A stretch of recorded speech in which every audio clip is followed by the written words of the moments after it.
Welcome back. This is the Ken of Comedy podcast. I'm your host, Jerrica. I'm Dante Hill. And I'm Talon Harris Jr.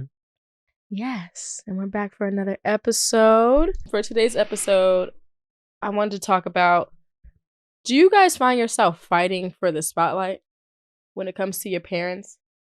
Fighting for the spotlight. Yeah. It depends, right? I guess it depends how you look at it. Mm-hmm. Like for me, I feel like around comics, I'm not a comedian, right? So anytime I'm in a space where I'm around people that are in that world and my dad's not there, I feel like as an adult myself now, I've known so many of these people for so many years. They have an idea of me as like Rob's son. Mm-hmm. But then when I'm by myself in those rooms with them now, I feel like they're kind of forced to engage with me in a different way than they're used to. Mm-hmm. And I feel like I move very well in those rooms. But when my dad is around, it feels different. I feel like I kind of shrink again. Yeah. Around people I know, Mm-hmm. you know, people I'm around, like without him, you know. So I do feel sometimes like I'm kind of overshadowed by his presence because I think that no matter what I do, I'm always going to be like in a shadow of him when in his presence just because I'm his son, you know. It's a weird thing, but I feel like definitely in the room, I don't really care to be the center of attention. Okay. I mean, I feel like I've been told that I'm supposed, because I'm a Leo, that... Oh, me too, Leo, you're a Leo? What's your birthday is? July 27th. All right, August 3rd, yeah. I bet. Yeah, like, I don't know. I feel like I don't really... When I'm in a room with my dad, he's a Taurus. I don't know what that means in anything. I'm not good with the horoscope shit. But he's usually way more outgoing than me in any room. I'll be just chilling. Like I'll defend myself. You know what I'm saying? Yeah, of course. He's always got something to say. Like you seen at the show. Like this nigga came in the green room before my show at Caroline's. I'm just trying to just enjoy some green tea. Yeah, enjoy some green tea. Talon come in the room like, yo, look at this. Come in the room like, yo, look at this nigga, man. It's fucking Jerrica Badu over here. Jerrica Badu. Like, was bro. there a lot of people in the room when he said that? There was like, I don't know, like 3 of my friends was in there. They probably Oh my dying God, too, yeah, right? Yeah, that's it's just like, damn, nigga, I can't OG. drink tea, bro. But I don't know. I don't feel like I'm fighting for it at all. If anything, like when I'm in a room, my dad, it's like he's usually the life of the party and shit like that. Yeah. I don't mind. You're comfortable just laying. I don't mind being. being, you know, alley-oop guy or if anything, like I feel like he promoting me and shit. Yeah. You know, just being around. very proud and just like he posted my picture when we took a picture on Caroline's the stage after the show. Nigga, his caption was like, yo, quick question. What is your son doing? I'm like, damn, nigga. But how that felt? But it's like you're not gonna get as many likes as you could have got if you wasn't like shitting on everybody. But that had to feel kind of good though, like a little bit. It's man funny. Yo. I got a weird thing with the spotlight. I feel like it's like I want the attention when I'm on stage, and then when I get off stage, it's like back to reality. I'm just like chilling. I find a lot of comics are like that. It almost feels like it's necessary. Yeah. Like I look at people like, you know Jordan, right? Jordan Rock? Yeah. You know what I mean? And I look at him like, you don't never... Granted, you don't want to build your career just talking about your brother and all that. But, you know, like there's like a subtlety to how comics have to move and shit. I remember one time hearing people saying like Kevin Hart was dressing too much like a rock star. You know? And it's like kind of, you gotta, like your shirt gotta be wrinkled. You know? Like it's almost like they expect that your look has to be like kind of to the ground or something, you know, in order to like maintain your funny. That's an interesting thought. I don't know if I fully agree with that, but I've heard that before. But how about with JB? Like, is the profile of your pops is just in a space where I'd imagine. Yeah, I definitely give him the stage, but I think we're both really outgoing people. I can watch my dad work a room, but I also know how to work a room. I've always been that friend, or that person when I'm going outside. I'm like, I'm going to network. Like, I'm going outside. I'm going to do this. And I could talk to anybody in the room. Like, I've never made anybody feel uncomfortable. I'm just like, you know, super friendly. Always like that. When I'm around him, it's tough because sometimes I'm like, I want a little bit of attention too. Yeah. I like attention. Yeah. That's always been me. I'm a Libra. So I love the attention. It's like, okay, so we say spotlight, right? But I don't even feel like it's an attention thing for me. Because I heard you say attention, attention. For me, it's how serious people take my craft. When I was younger, it didn't bother me as much because it's my dad. And it's like, yeah, my dad's my dad, of course. Like, it's like, your relationship is with him. It's not with me. So there's always going to be a degree to which I'm going to fall under that. But I feel like now I'm 31. So everything that I say that I'm doing, if I take it seriously, I expect it to be met that way. Right. So if I'm around him and I'm around other people who only take me as serious as they feel like I'm being presented by my dad in a moment where he's in a space focusing on him and what he's presenting in his work, because it's not about me. Like when I go see my dad at a show, he doesn't even know I'm coming. I don't ever give him a heads up. I don't ever ask when he's going to be. I just pop up. Because if I have access to him and I'm in New York, he's in New York, I know where he's going, I'm off, like I'll just pop up. But it's the other people in that space who, like, when if I try to talk to somebody about if somebody's in that room that works in music and my dad's there and they're a fan of my dad, all they want to talk to me about is my dad and my relationship with him. Yeah. So if I try to build my own base with them, I can't really do that. And that's when it bothers me. With like the fact that I'm in a space where they're here for him. It's like I can't exist in that room and move my own way. You know? It's always been frustrating. I feel like I don't know if it's like a girl thing, but I feel like people don't take me as serious when it comes to like what I do. When I tell you I be working my ass off, and I think people just think I got my job by just like happenstance. Like I actually work really hard. And to be fair, like I used to work for Sofia Vergara and I quit entertainment after working that job. It was too much for me. I realized like entertainment is really, really tough, especially the back end of things. Where were you working? I worked for Sofia Vergara, so I used to work for Latin World Entertainment. I used to work in a state of publicist. Well, I was doing business development for them too, and then I also worked at United Talent Agency, which is one of like the top 3 talent agencies, and it's very tough. That world is very tough. I'm not saying I'm not tough, but I just don't feel like being around weird energy, and like it was kind of rude. Like it was just too much for me. I was overwhelmed by it. I took a whole year break because I was really like my confidence was messed up. So my dad asked me to work for him. I didn't like come he out. Offered that to you. He said, "I need your help." To me, you know. Would you have ever asked him if he didn't offer it to you? No. I don't think I would either. I would have. I wasn't gonna ask him. I was cool trying to figure out my next step. I was like, I don't have to do entertainment. What's next for me? You know. Yeah. Like I'm like I'll be on my 3rd or 4th life, do something else. So for him to ask me, I don't think people understand that. Like they probably just thought like I was like, oh, I'm gonna work for you. No. He asked me to work for him, and then I gave him a really high price. And he was like, "You gonna charge your daddy that?" I said, 100%, because I don't want to do this. How did you decide how to leverage? That's one of my biggest things, like leveraging like cost of things, right? Especially in the independent business where you kind of determine your own things. How do you figure that out with your dad? Well, because I knew I wasn't gonna take less than what I was making at my previous job, right. Especially if I was coming out of Word. I love him, but I work hard and he has me working like 5 jobs. I'm going to charge you. But also, because somebody else will charge you even more. Let's be for real. Did he ever try to short sell you, like kind of undersell, like because you were his daughter? Like, why did he need that much? Well, yeah, he'd be like, I said, like, yo, he's like, you gonna charge your father that? Yes. I don't care if you put me here in the world. Yes. That shit is weird to me. Because I wasn't going. I told him, I was like, you're making me come out of like my little fake retirement. I don't want to do entertainment. I'm tired. I don't like this world. So I was like, I'll only help you, and it was supposed to be only for a couple months. She's like, I guess I'll do this. I know I'm so good. I'm so good at what I do. I'm gonna come out of retirement just for come out of retirement. And then now I have like 5 jobs, and I'm having a good time. But I definitely did not just get the job because I was his kid. Like he offered it to me. So you went from like this corporate, would you say corporate gig? Yeah. To I guess less of a defined title, I guess. How did you maneuver that negotiation where it's like not hourly? I would assume it's not hourly. It's more just like you handle these things all the time. I handle you don't face any particular roadblocks because it's your dad that you think you would be different if he was just like another random celebrity or something that you worked for? What you mean?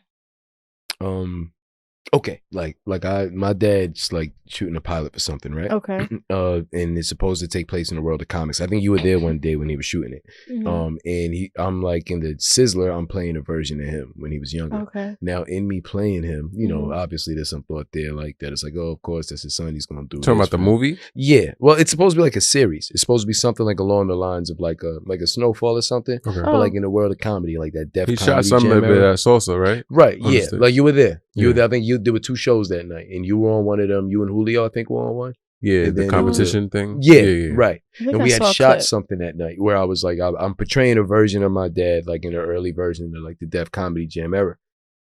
One thing I've realized anytime I do any type of professional work with my dad, because I've worked with him in limited capacity on other things, but I always feel like people engage with him like he's like the king. Yes. So anything that questions anything, again, for me, it's always just my dad. I'm respectful toward the profession, of course. But when I have a question about something and something doesn't make sense, and I want to ask him directly, I have access to do that. I have a right to do that. I know y'all might feel like you just happy to be here, you lucky to be at the job, but don't stand in the way of my communication with my dad. Right. You know what I mean? Because it's a different thing. And I've been in spaces where there's so much of that energy, where people are so hesitant to make him look bad or whatever, where I can't, it makes me look like I'm like bugging, you know, for having my own, you know, way of communicating with him. Yeah. And like, do you ever feel like that? Like, because it's still JB. Right. His celebrity is huge. It's your dad. Like, you Still my understand the dad. dynamic of y'all on a completely different level. Yeah. But I'd imagine other people probably would act like they don't even. Yeah.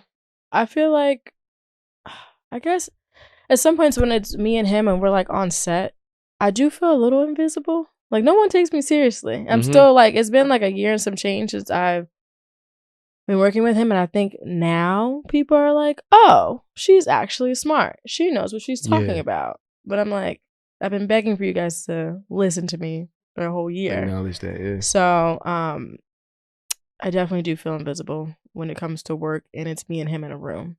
Because they'll just like skip right over me. Yeah. When I'm like the streamlined person to get him to do anything. Yeah. Honestly, like if you need him to do something, call me because I'll get it done.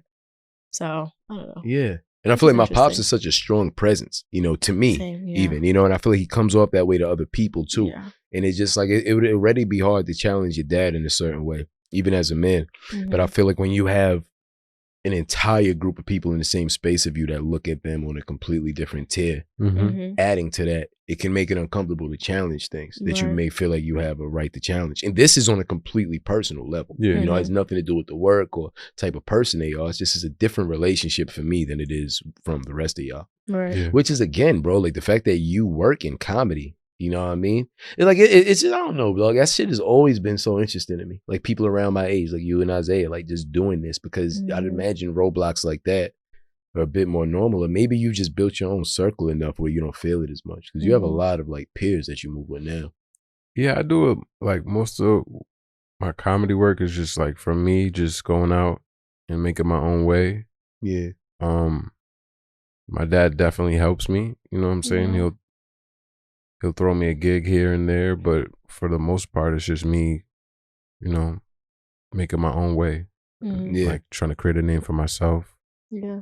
Question: would you consider doing what you do now for your dad to like for other artists or comedians, or would you?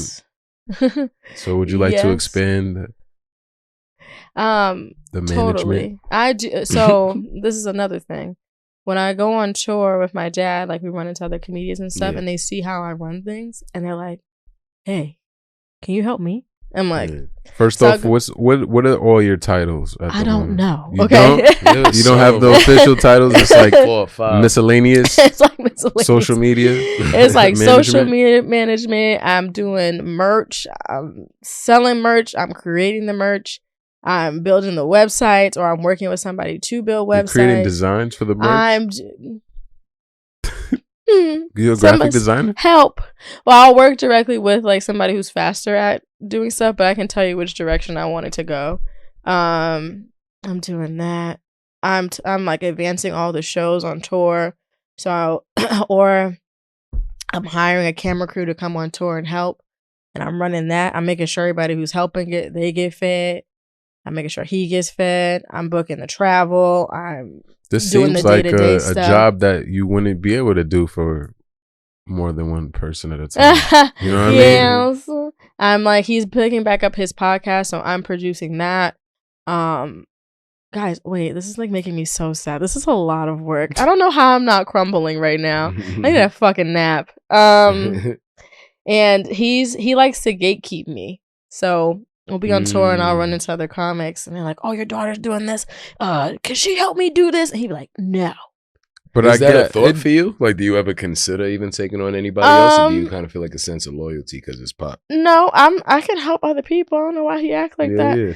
I'm trying to get to the paper. You know what I'm saying? He probably likes having that time with you too, though. In addition, he does, and that's what it is. Because even when I also am the business manager for the Need to Know podcast. Mm-hmm. When I told him that I was starting Savon kind of scooped you up the same way, right? He scooped me up the same way. Your Pop Show at yes. Yeah. Savon worked for me for one day, and that's how we met. And then he came and he did the cameras, and he was like, "Yeah," and he was like, "I love how you run stuff. It's like seamless." Da, da, da. He was like, "You been on a podcast before?" And I was like, "No." And he was like, "You want to come on my podcast?" I was like, "I don't know. Like, what I'm gonna talk about." Mm-hmm. So anyway, then after we did some one-off projects together, Savon and I, then he asked me to help and be their business manager. But once I did that, I told my dad, I was like, "Hey, I have to split my time a little bit." Boy, he was like, "Why? You sure?"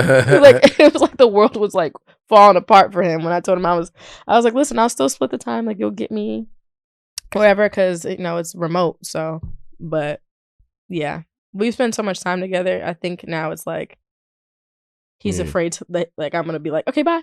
Like he's gonna miss me, and I'll miss him too. Cool, but I could do both. Do you ever feel like if you separate from him, I guess I would ask you this too, because I mean, you're named after your dad, but do you ever feel like if you separate from him that you would gain a better sense of identity for yourself? Do you ever feel like you get kind of stuck in, because you're literally named after your dad and you're a comic. Me, I feel like I can't escape my pops no matter where I go. Like by the time somebody finds out who he is, the $8 shit. Like that $8 joke. For anybody who doesn't know, my dad had a joke like in a late 2009 or something. Insert edit. I was gonna say, can we insert the clip? Oh, word, yeah, that'll be fire. Insert the clip here. The hell I'm saying, I'm happy up in here. A bunch of niggas in here for free. You ever hang out with a broke ass nigga, don't know he broke till you get to the club? Still no broke ass motherfucker. You ever been broke nigga, don't let you know he broke till you get to the club? You act like he know that they charging. Like that's some new shit. He get to the club, they be like, how much? $8. $8!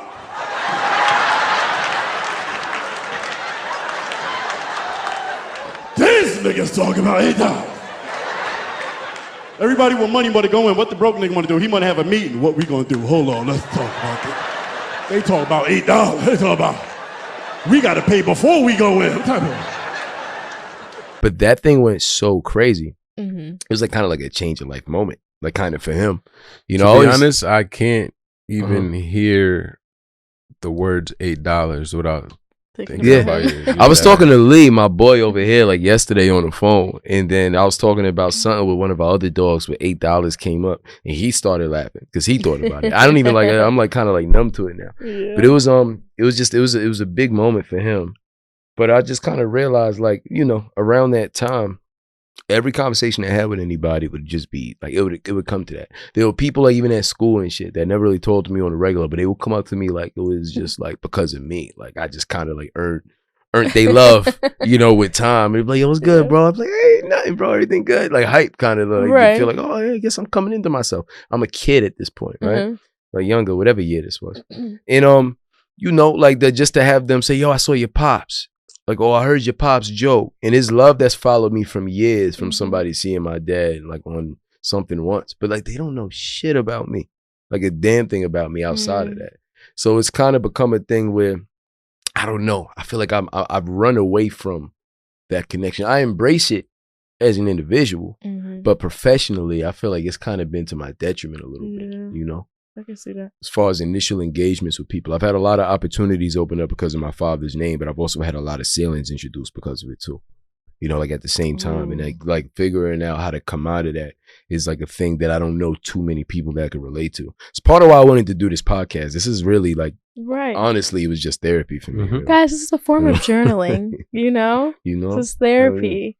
Because I have bad insurance. I can't get real therapy. Oh, wow. Yeah. I don't have insurance at all. Oh, damn. Damn. Hope you Freelance don't get sick. work. What happens when you sick? Pay out of pocket. What Fuck I did it, last right? week. I just laid in the bed and did some holistic hell stuff. no. That ain't it. I'm The okay. studio, I feel like the studio time and the copay of the therapy it Yeah. evens out. That's a It fact, does. right? It does. So you're paying for your healing either way. Either way. But You yeah, know? dog, how do you feel about that? Like with your dad, do you ever feel like you gotta like run away from it, or do you feel like embracing it helps more? I don't run away from it. I just try to do like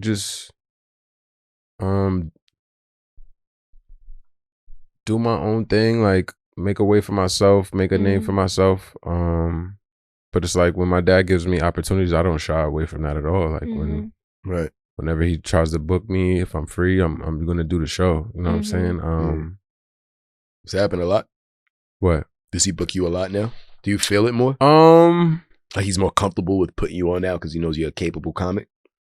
Definitely. Okay. But one thing my dad told me when I first started doing comedy, he told me that he waited until I was a year in before he actually started to like get hands on and to help me because he wanted to make sure it's something I'm really gonna do. I'm pretty sure. Yeah, he meets a million people that do comedy for a year or less than, and then they quit. Yeah, his son. So it's like it's his name too in a way when he endorses it. But it's like, whenever my dad throws me a gig, I run with that shit. You know what I'm saying? Yeah. Get right into my jokes about him. Yeah, shit. You got jokes about your pops? Yeah, that's kind of cool. I guess you got a good. I feel like I got a elephant good, in the room. Right? I got a good 10, maybe 15 minutes on him. That's a lot. Yo, people who don't do comedy, I don't know how they do timing, how they handle timing. But time on stage, like 5 minutes on stage, if you're a comic, for anybody who's not around that world at all, and correct me if I'm wrong. Part of why I love that he's here because he is a comic, so we won't overstep. But I feel that time is like 4 times what it sounds like when you're actually on stage. You know what I mean? So when you have a good understanding, like 5 minutes, right? Like, you know, like you get the red light, right? It's 5 minutes left on stage. That amount of time, even in knowing it, it always feels like 15, like a 20 in observing it. And even in being on stage, so you have to space your jokes out and pace it, you know, in order to, or even if you have to stretch it. Like when I see shit like that and see a comic have to, all right, so on my Pops the shows at Salsa con Fuego, they don't have a red light. Because it's not normally a comedy club, right? It's like a nightclub. It's a restaurant. Right. So they have to do that shit that they do in the Chitlin Circuit a lot and in a lot of like smaller venues that host shows. Huh? What they do? Well, where they'll take a phone out, right? Because they don't have a red light. Yeah, and then they flash the light. And then you got to hope you was either and then so whoever's hosting got to kind of hope to signal the comic and hope that the comic can like make enough eye contact or enough acknowledgement for them to make sure they're on the same page. Then keep going and do it seamlessly in a way where nobody else in the audience even knows it exists. Yeah. You know, I feel like being with my girl now, my girl that I live with, it's the most that I've ever had to introduce anybody to that world. So it's the most that I've ever had, the things that I've always just subconsciously understood from being around this. It's the most that I've ever had to like explain shit. So I'm just kind of realizing all these things that I just kind of understand or view in a way that I think a lot of people just don't get. So 10 to 15 minutes about your dad is really like an hour of y'all time. Yeah, that's a good amount of time. That's crazy, son. I guess it's you got just a lot weird. of time Like with him. material could get long or it could be short. When it's not working, it's like you a 10-minute set that's like you killing it. You bombing, that 10 minutes is like 5 minutes now because you know jokes is not hitting. It's like okay, let me get to the next sentence. You know what I'm saying? It's just like it's so crazy. It's just depending on how well your set is going. It's like that time. It's like you start throwing in tags that you never had, like that you didn't write or something, like crowd work. It's just What's your crowd work like? I mean, I don't really do like too much on purpose. It's like I'll have jokes where I might ask the crowd, like, say I'm about to answer the question. Okay. I'll ask the crowd the question first. Like, yo, what? Maybe it's like, what's an example? Like, how y'all feel about wearing masks or something like that? I'll ask the crowd that just, you know, because I have my perspective about it. So Yeah. after they answer me, I'll answer that. Or most of my crowd work just come from just rowdy people in the crowd. So I'll have to like address. So do you look forward to like somebody being drunk? I feel like I would hate that shit because I don't like that in general. Hell Like somebody no. just being belligerent. The worst thing is when Yeah, you're performing and then it's just like there's a drunk person and they replying to everything you say. Yeah. Oh. But you don't feel like it's easy to get them out of there because they're so inebriated and you're like sharp. And I'm only saying that just because outside looking. What do you in, it mean always easy to seems get them like- out of there? Just ever kick literally, somebody- It seems like- or just like to like both, crack like on figuratively and literally. Because I always feel like comics kind of like great comics always kind of seem to take advantage of somebody in the audience who feels like they're as good as them. You know, like so, like hecklers always kind of feel like, oh, I'm funny. Like it seems like a lot of time they feel like they're as good as the comic and they're just as sharp and just as witty, not knowing that a comic kind of, depending on the circumstances, is waiting for that. Like, oh, I'm gonna get this nigga out of here, just for even trying. So the show I just did recently with my pops in White Plains, my boy Julio Jerrica, right? Julio went last, but it was like this one little table like in the back that was just like just not paying attention to the show. They're talking loud or whatever. So Julio, he's like, yo, bro, you been trying to get their number all night. Like he starts going at this dude at the table, this rowdy table. They start going back and forth, whatever. Like, and then like Julio just hit him with some shit like, yo, cause the dude, he has like his shade, like his or his like frames on his head like this. He was like, yo, you know your hairline is like, oh no, cause my Julio is going. Nah, Julio was doing a joke about how he just started putting his hair in a ponytail, right? On some Steven Seagal shit, right? Julio funny as fuck. He's like, yo, I just started. So he goes into his bit about that. He's like, yeah, I just put my hair in a ponytail for the first time, and then like the dude, I guess, cause he already told the dude to like be quiet, like the joke before. So he says, it's like, yeah, I'm just doing this ponytail thing for the first time. And then the dude in the back like, yo, that's not it. Or something like that. Just like, and then it's just so funny. I just see Julio just snap. Like, he was like, oh, word? And like, they just start Julio's going, sharp too, bro. He started going at him. And he was like, yo, you know your hairline is fucking fade. He's like, you know you going bald or some shit when when you put your glasses on your he said some shit like you put your glasses on your forehead. Over your try to put it on your head, but it's on your forehead. Some shit. The whole room just started going crazy. But hecklers, drunk ones are the worst. Because even if you do light them up, they're not going to stop. No. They're not going to stop until like, it's weird because I mentioned that one because he hit that dude with that one line that had everybody laughing. I swear to God, rest of the show, dude is just quiet.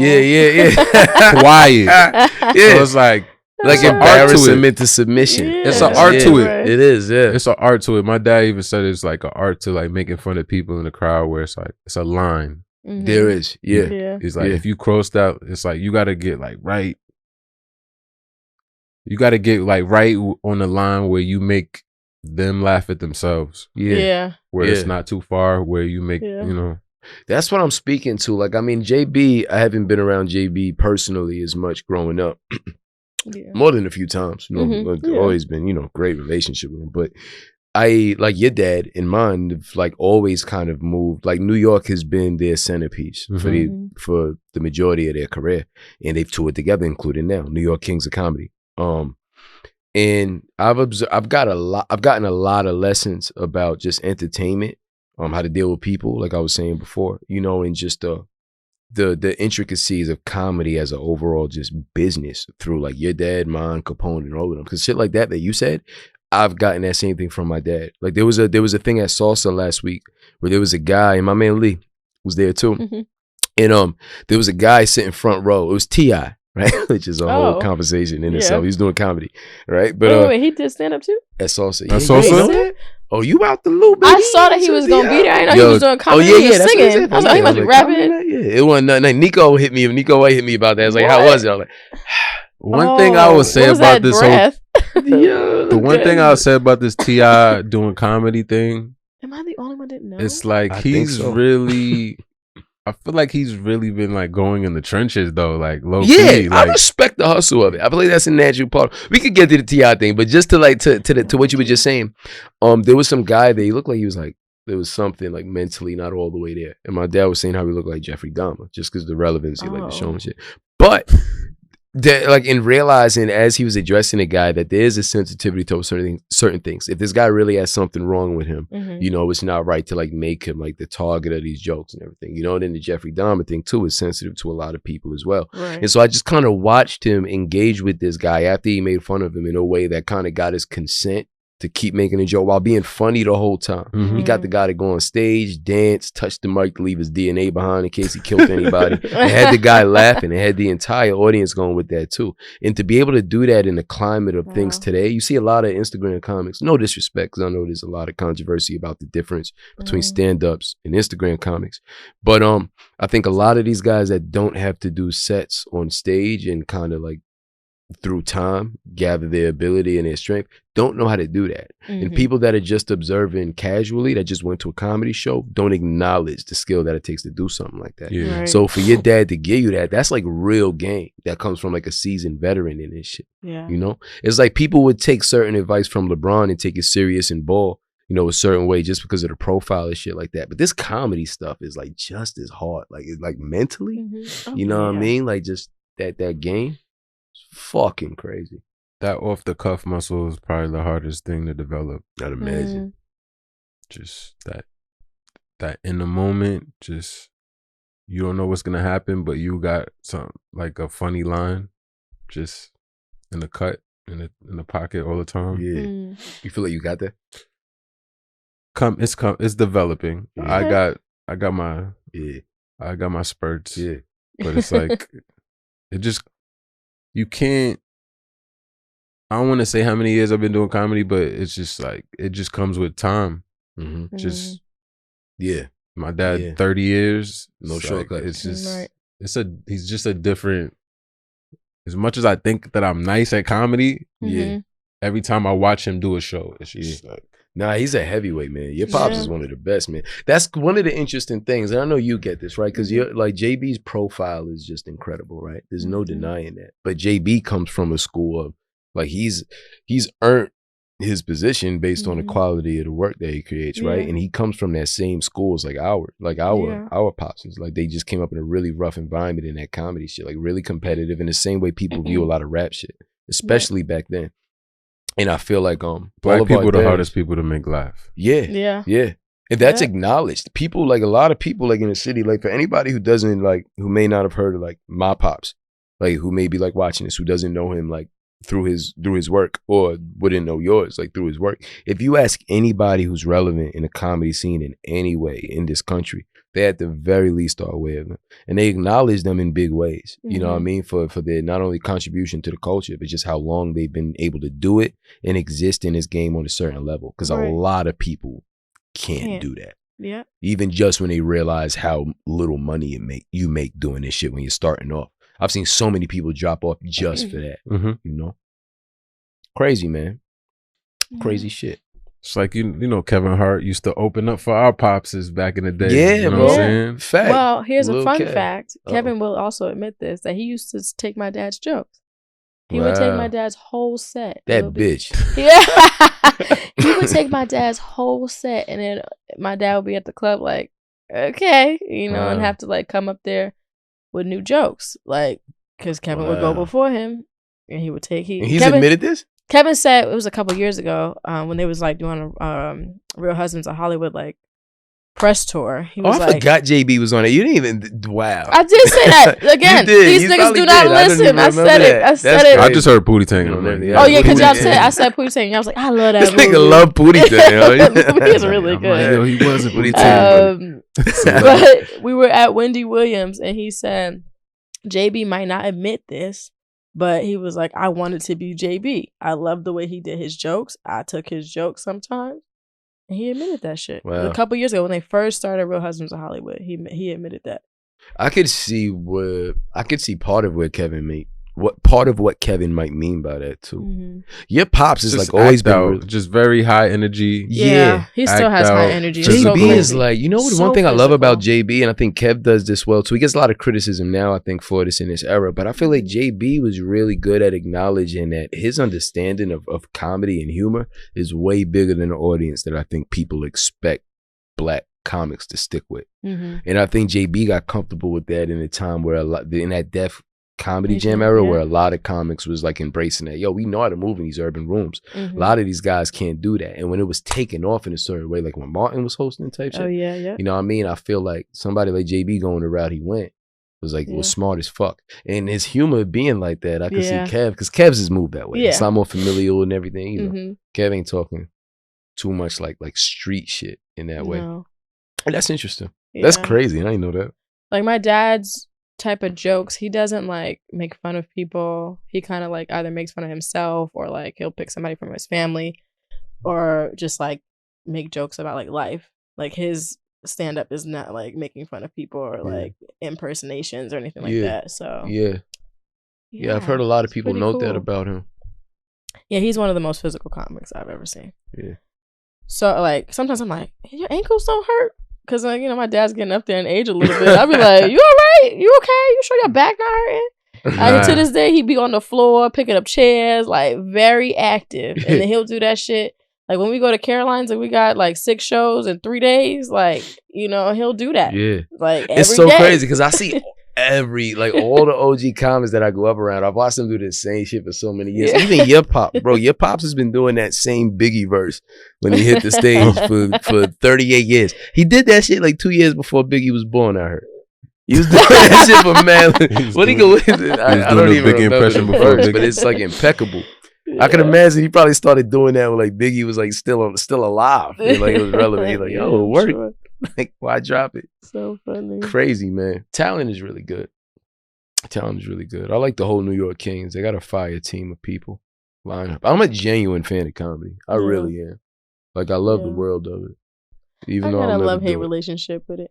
Yeah. I think because I'm around it so much. Yeah. I can't, and like I mentioned on the Need to Know part, I was like, I can't enjoy it the way like some regular consumer would enjoy comedy.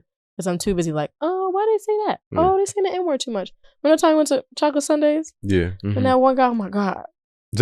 He said the N-word for every little punchline. Yeah.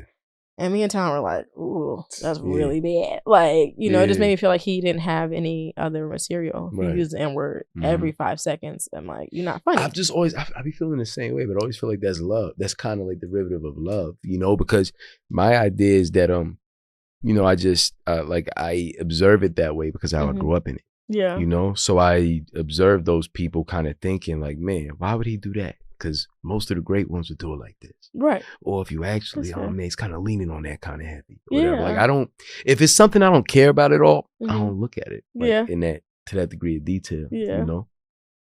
Crazy shit. I mean, when we went to the comedy show the other night, I was like, okay. Like, I was having a good time. I was laughing. I was like, you know. But I also was like, Yeah. Like, you know, like I'm not going to get up there and do it. But I have like in my brain, I'm like. You clicked into like a business mode. I remember you came up to us at the end of the show because it was me, you, and my girl. We were sitting on one side. Yeah. And Jerrica and your homie was on the other side. Yeah. And I remember at the end of the show when we paid up, Jerrica came up to me, straight face, crossed the arms, and saw a couple I liked.